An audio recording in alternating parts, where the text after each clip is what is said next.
¿Sabías que alguna vez existió un chocolate mexicano relleno de fresa y cubierto con una capa de azúcar que parecía imposible de olvidar? Se llamaba Bubulubu Gigante.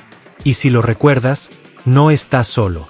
En este recorrido vamos a revivir 10 dulces mexicanos que desaparecieron de nuestras vidas, aunque permanecen vivos en la memoria de quienes crecimos con ellos. No eran simples golosinas. Eran pedacitos de infancia, parte de las tienditas de la esquina, de los recreos en la escuela, de esas visitas rápidas al puesto del mercado donde el olor a dulce se mezclaba con la emoción de elegir. Eran colores, sabores y rituales que marcaron toda una generación y que hoy ya no encontramos en ningún anaquel. Así que ponte cómodo, porque vamos a abrir el baúl de los recuerdos. Bubulubu. Lanzado en 1978 por Ricolino, el Bubulubu fue mucho más que un dulce. Fue un fenómeno cultural. En su interior convivían 3 capas que parecían imposibles de combinar, pero que juntas creaban pura magia. Malvavisco esponjoso, gelatina sabor fresa y una cobertura de chocolate que lo envolvía todo. Lo más curioso del Bubulubu era que cada niño tenía su propio ritual para comerlo. Algunos lo mordían de un solo golpe y disfrutaban todas las capas al mismo tiempo. Otros lo diseccionaban con paciencia, primero el chocolate, luego la gelatina, al final el malvavisco. Había quienes lo metían al congelador para que la fresa se endureciera y la mordida fuera más intensa, y también estaban los que lo aplastaban con las manos hasta formar un bloque pegajoso y dulce. El Bubulubu de antes era más grande, más generoso. Ocupaba toda la mano de un niño y parecía que nunca se iba a acabar. Pero con el paso del tiempo, el tamaño se redujo, el sabor de la fresa se volvió más artificial, la capa de chocolate más delgada y el malvavisco perdió consistencia. Oficialmente, el Bubulubu aún existe. Lo ves en cualquier tienda.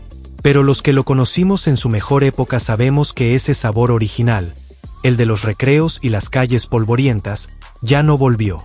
En los 90, los comerciales lo presentaban como el dulce de la diversión. Recordar el Bubulubu es recordar uniformes escolares arrugados, mochilas pesadas, risas a la salida de clase y esa sensación de que la felicidad podía caber en un pequeño envoltorio brillante. Chickles Motita. Probablemente sean el mejor ejemplo de cómo algo tan simple puede convertirse en una parte esencial de la cultura popular mexicana.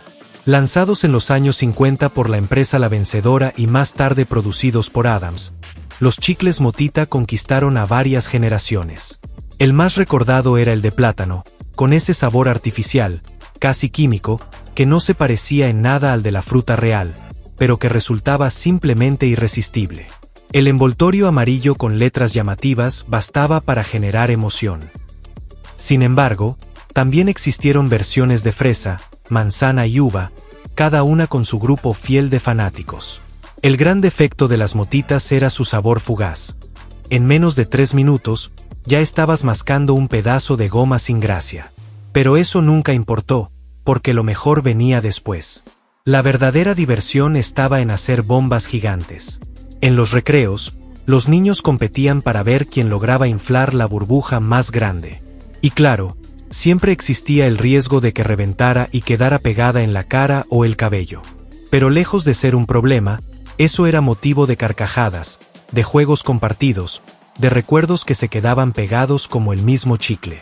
Las Motitas eran baratas, accesibles y estaban en todas las tienditas. Aun cuando competían con marcas extranjeras como Bubbaloo, que traían la novedad del centro líquido, el sabor y la textura del Motita eran insustituibles. Con el tiempo dejaron de producirse y desaparecieron de los estantes. Hoy sobreviven algunas imitaciones o ediciones especiales que intentan revivir su magia, pero quienes probamos las originales sabemos que ninguna ha logrado capturar esa esencia única de los chicles que marcaron la infancia. Chacatoro. Este pastelito es uno de esos temas que dividen opiniones cada vez que se menciona. Para muchos, fue el mejor de todos los tiempos. Para otros, siempre vivió a la sombra del legendario Gansito. Pero nadie puede negar que el chocotorro dejó una huella profunda en toda una generación. Originalmente fabricado por Wonder, este pastelito tenía una receta tan sencilla como perfecta. Un pan suave, relleno de crema y cubierto con una gruesa capa de chocolate que lo hacía irresistible. Era un bocado contundente, con un sabor inconfundible, de esos que se quedaban grabados en la memoria. Sin embargo, cuando pasó a manos de Marinela, la historia cambió. La receta fue modificada, la textura ya no era la misma, y el sabor de la crema se volvió distinto. El pastelito continuó existiendo, sí, pero había perdido parte de su esencia. Y entonces nació una frase que se convirtió casi en una sentencia popular: el chocotorro ya no sabe igual. Aún así, siguió apareciendo en loncheras, en fiestas, en piñatas. Formó parte de los recreos, de los cumpleaños, de esa infancia donde un pastelito podía arreglarte el día. El chocotorro original, el de Wander, quedó convertido en leyenda. Hoy lo recordamos no solo por su sabor, sino por lo que representaba: un México más auténtico, más generoso, menos industrializado, donde cada dulce parecía tener alma propia. Pulparindo de sabores. Si hay un dulce que encarna la esencia mexicana, ese es el pulparindo. Dulce, ácido, salado y picante, todo en un solo bocado. Creado en 1971 por De la Rosa, el pulparindo era una barra compacta de pulpa de tamarindo mezclada con azúcar, sal y chile en polvo. Su envoltorio amarillo se volvió un clásico instantáneo, aunque con el tiempo aparecieron nuevos colores y sabores. El rojo para los amantes del picante extremo, el verde con toque de mango, el rosa con sabor a fresa y el de chamoy, que se convirtió en el favorito de los adolescentes. El pulparindo era barato, rendidor y compartible. Se pegaba en los dedos, a veces incluso al envoltorio, pero eso formaba parte de su encanto. Abrirlo y darle la primera mordida era casi un rito. La lengua se enchilaba, los ojos se apretaban, y aún así querías más. Era una mezcla de sufrimiento y placer que solo un mexicano podía entender. Hoy el pulparindo sigue existiendo, pero en versiones más pequeñas, con un sabor más suave y menos picante. Aún así, el recuerdo del original, espeso, fuerte y descaradamente enchiloso, sigue vivo en quienes lo probaron cuando el tamarindo todavía era sinónimo de valentía. Paleta payaso. Si hubiera que elegir un emblema de la infancia mexicana, sería esta. Lanzada en 1972 por Ricolino, la paleta payaso era una mezcla simple pero perfecta. Un malvavisco cubierto de chocolate con una carita hecha de gomitas de colores. Estaba en todos lados: fiestas infantiles, piñatas, ferias, tienditas y hasta en los recreos escolares. Era grande, llamativa, ideal para regalar, aunque casi nunca salía igual que en la envoltura. A veces el payaso parecía enojado, otras triste, y en ocasiones daba un poco de miedo. Pero eso no le quitaba encanto. Al contrario, lo hacía aún más memorable. Su combinación era única. El malvavisco suave, el chocolate crujiente y las gomitas ácidas formaban una experiencia completa, tan visual como deliciosa. Con el tiempo, la paleta payaso fue reduciendo su tamaño y su sabor perdió parte de la intensidad que la hacía especial. Hoy todavía se vende, pero quienes la conocieron en su esplendor saben que aquella paleta original era otra cosa. Un símbolo de alegría, dulzura y ternura que hoy se extraña. Paleta Vampiro. Entre los helados que marcaron generaciones, ninguno tiene un lugar tan especial como la paleta Vampiro. Fabricada originalmente por Helados Bambino, antes de que la marca fuera absorbida por Holanda, se convirtió en uno de esos productos que cruzaron la frontera del simple antojo para convertirse en leyenda. Era una paleta sencilla, un bloque rojo de sabor a grosella que teñía los labios, la lengua y los dientes con un tono carmesí brillante. Ese pequeño detalle era su encanto. Los niños salían de la tiendita luciendo orgullosos su boca pintada, como si hubieran sido mordidos por un vampiro. Era un dulce que no solo refrescaba, también despertaba la imaginación. Cuando Holanda absorbió Bambino, muchas de esas paletas tradicionales fueron desapareciendo. La empresa apostó por productos más sofisticados, como los Magnum o los Cornetto, y en ese proceso la paleta Vampiro se perdió para siempre. Para quienes crecieron con ella, su desaparición fue como borrar de un golpe una parte del verano mexicano. Hoy solo sobrevive en la memoria, en foros de nostalgia donde se pide su regreso y en los recuerdos de aquellos niños que alguna vez rieron con la boca roja, sabiendo que llevaban un pedacito de magia derretida entre los dedos. Chicloso Cory. Este dulce pertenece a esa categoría de golosinas que no se comían, se conquistaban. Eran caramelos masticables, duros al principio y pegajosos al final, que exigían paciencia, fuerza de mandíbula y una buena dosis de determinación. Aparecieron en los años 70 y alcanzaron su máxima popularidad en los 80 y 90. Su sabor clásico era el caramelo, aunque también existieron versiones de cajeta. Venían envueltos en papeles sencillos, sin adornos, pero fácilmente reconocibles. Lo curioso de los chiclosos Cory era su dualidad. Podían darte minutos de placer o arrancarte una amalgama de un tirón. Eran dulces que no se olvidaban, porque cada uno era una batalla entre el sabor, la nostalgia y la resistencia de tus dientes. Esa dureza les dio fama de ser el chicloso más rudo de la infancia mexicana, pero también era justo eso lo que los hacía inolvidables. No eran dulces fáciles, había que ganárselos. Los Cory se compraban en las tienditas, se regalaban en los aguinaldos y se llevaban en el bolsillo del pantalón como un tesoro. A veces se compartían en el salón de clases, aunque más de uno terminaba pegado en una muela o resistiendo una mordida imposible.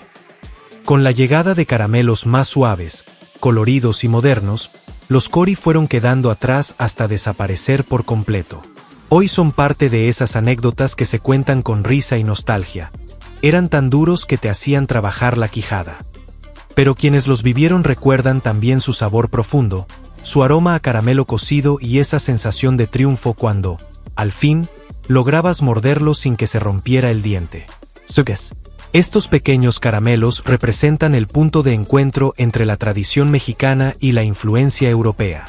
Creación de la empresa suiza Suchard en 1931, llegaron a México en los años 60 y rápidamente se convirtieron en parte del paisaje cotidiano. Estaban en las tienditas, en los bolsillos, en las loncheras escolares. Su presentación era inconfundible. Cubitos envueltos en papelitos de colores brillantes, con el nombre del sabor impreso en el centro, azul para mora, rojo para fresa, amarillo para piña, verde para limón. Abrir uno era todo un ritual. Se desenvolvía con cuidado, se olía primero y luego se disfrutaba esa textura perfecta, firme al principio y suave al masticar. Los Sugus también eran una moneda de cambio entre niños. 2 rojos podían cambiarse por un azul, porque el de mora era el más codiciado.